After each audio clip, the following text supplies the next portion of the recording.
नमस्कार साथियों, इस वीडियो में हम रीड लेवल 2 का जो साइकोलॉजी का पोर्शन है उसके 30 question complete with authenticate answer के साथ हम इसको सॉल्व करने वाले हैं। तो वीडियो में हमारे साथ लास्ट तक बने रहिए। वीडियो में आगे बढ़ने से पहले चैनल को सब्सक्राइब कर दीजिए। पहला क्वेश्चन, यदि किसी बालक की वास्तविक आयु 13 वर्ष हो तथा उसकी मानसिक आयु 14 वर्ष हो तो उसकी बुद्धि लब्धि क्या है? फॉर्मूला लगाओगे तो यहाँ पर बी ऑप्शन 107.69 इसका सही आंसर आएगा। अगला प्रश्न, सीखने का क्लासिकल कंडीशन सिद्धांत किसने दिया? तो यह पावलोव ने दिया था। बी ऑप्शन इसका सही आंसर रहेगा। अगला प्रश्न, बाल अपराध का कारण है तो बाल अपराध का जो प्रमुख कारण है वो माता पिता में अनबन या लड़ाई वगैरह होना। फर्स्ट ऑप्शन इसका सही आंसर रहेगा। नेक्स्ट क्वेश्चन, बालकों में मुफ्त और अनिवार्य शिक्षा अधिकार अधिनियम 2009 में निम्न में से किस बात पर विशेष रूप से ध्यान नहीं किया गया? पर विशेष रूप से ध्यान नहीं दिया गया तो इसमें 14 वर्ष तक के बच्चों पर ही ध्यान दिया गया, 14 वर्ष के पश्चात वाले बच्चों पर नहीं दिया गया। डी ऑप्शन इसका सही आंसर रहेगा।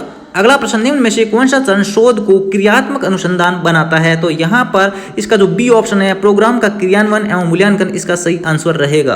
अगला प्रश्न, एनसीएफ 2005 में कला शिक्षा को जोड़ने का उद्देश्य है तो इसका जोड़ने का उद्देश्य सांस्कृतिक विरासत की सराहना। सी ऑप्शन इसका सूटेबल आंसर है। अगला प्रश्न, विकास कभी समाप्त नहीं होने वाली प्रक्रिया है, यह विचार किससे संबंधित है? तो यह विकास की निरंतरता के सिद्धांत से संबंधित। First option correct answer.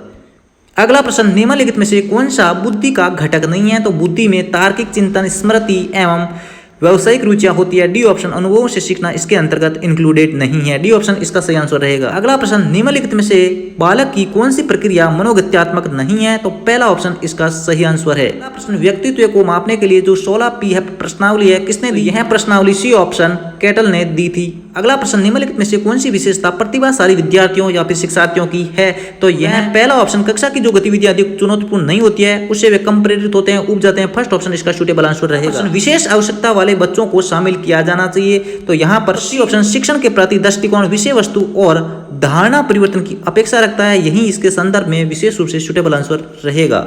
अगला प्रश्न, समस्या समाधान नहीं है तो यहाँ पर पहला, दूसरा और तीसरा है। तो ऑप्शन संगीत संबंधी योग्यता इसके बारे में सही नहीं है। डी ऑप्शन इसका सही आंसर रहेगा।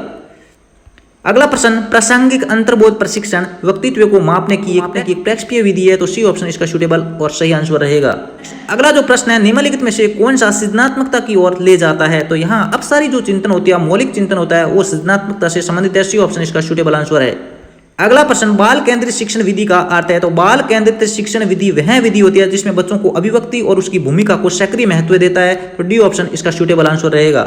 अगला प्रश्न, रेविन प्रोग्रेसिव मैट्रिसेस का प्रयोग के मापन के लिए किया जाता है तो बुद्धि के मापन के लिए किया जाता है तो सी ऑप्शन इसका सही आंसर रहेगा। प्रश्न, लेव वाइगोत्स्की के अनुसार बालक सीखते हैं तो बालक वयस्कों और समवयस्कों के साथ परस्पर क्रिया करके सीखते हैं। बी ऑप्शन इसका सूटेबल आंसर और सही आंसर है। अगला प्रश्न, किस मनोवैज्ञानिक के द्वारा सर्वप्रथम बुद्धि के परीक्षण का निर्माण किया गया? बीने ने बुद्धि का जो प्रथम परीक्षण है वो किया था। बी ऑप्शन सही आंसर रहेगा।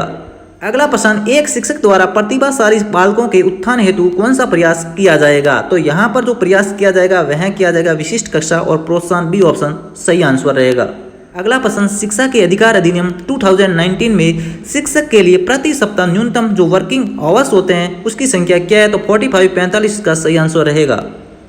अगला प्रश्न, एक विद्यालय के प्रधानाचार्य द्वारा विद्यार्थियों की विभिन्न संवेगात्मक समस्याओं के कारणों को पहचानने और दूर करने हेतु कौन सा अनुसंधान किया जाता है? तो यहाँ पर जो फर्स्ट है क्रियात्मक अनुसंधान वही किया जाएगा। इसका सही आंसर ए ऑप्शन रहेगा। अगला प्रश्न, निम्नलिखित में से कौन सा सिद्धांत परिणामों के द्वारा सीखने से संबंधित है? तो यहाँ पर क्रिया प्रसूत अनुबंधन। फर्स्ट ऑप्शन इसका सही आंसर रहेगा। अगला प्रश्न, जब हम वर्तमान स्कीमा शब्द का प्रयोग बाह्य जगत के विश्लेषण हेतु करते हैं तब उसे हम क्या कह सकते हैं? तब उसे हम आत्मसात्मीकरण कहा जाता है। फर्स्ट ऑप्शन इसका सही आंसर रहेगा। अगला प्रश्न, निम्नलिखित में से कौन सी प्रेक्षपीय प्रशिक्षण की विशेषता नहीं है? तो प्रेक्षपीय परीक्षण की जो विशेषता नहीं है वो फर्स्ट ऑप्शन अस्पष्ट उद्दीपक इसका सही आंसर है। अगला प्रश्न, अल्बर्ट बंडूरा के अनुसार निरीक्षणात्मक अधिगम हेतु 4 परिस्थितियां आवश्यक है। इन परिस्थितियों का जो सही क्रम है वह है सी ऑप्शन अवधान, धारणा, पुनरुत्पादन और अनुप्रेरणा। सी ऑप्शन इसका सही आंसर रहेगा। अगला प्रश्न, सिगमंड फ्रॉइड के अनुसार अचेतन मन की विशेषताओं को ज्ञात करने के लिए सर्वाधिक उपयुक्त विधि कौन सी है? तो यहाँ बी ऑप्शन स्वप्न विश्लेषण यानी ड्रीम एनालिसिस इसका सही आंसर रहेगा। अगला 28वां जो प्रश्न है, ADHD इसका जो अर्थ है वो है ध्यान विकार वाले बालक से। सी ऑप्शन इसका सूटेबल आंसर रहेगा। 29 क्वेश्चन, ये परीक्षण जो व्यक्ति की किसी एक या एक से अधिक क्षेत्र में उसकी विशेषताओं और कमियां दोनों को व्यक्त करने के लिए बनाया गया वह है उपलब्धि परीक्षण यानी अचीवमेंट टेस्ट। सी ऑप्शन इसका सही आंसर रहेगा। लास्ट और फाइनल जो क्वेश्चन है, भारतीय संविधान के कौन से संशोधन के द्वारा शिक्षा का अधिकार अधिनियम सम्मिलित किया गया? तो यह 86वें संविधान संशोधन 2002-21 के में जोड़ा गया, जो कि स्वतंत्रता के अधिकार के अंतर्गत आता है। फर्स्ट ऑप्शन इसका सूटेबल आंसर और सही आंसर रहेगा। वीडियो में हमने साइकोलॉजी के सारे क्वेश्चन सॉल्व कर दिए। वीडियो अच्छा लगा तो लाइक बटन को हिट कर और सब्सक्राइब कर दीजिए। फिर मिलते हैं नेक्स्ट वीडियो के साथ, तब तक के लिए जय हिंद, वंदे मातरम, गुड बाय।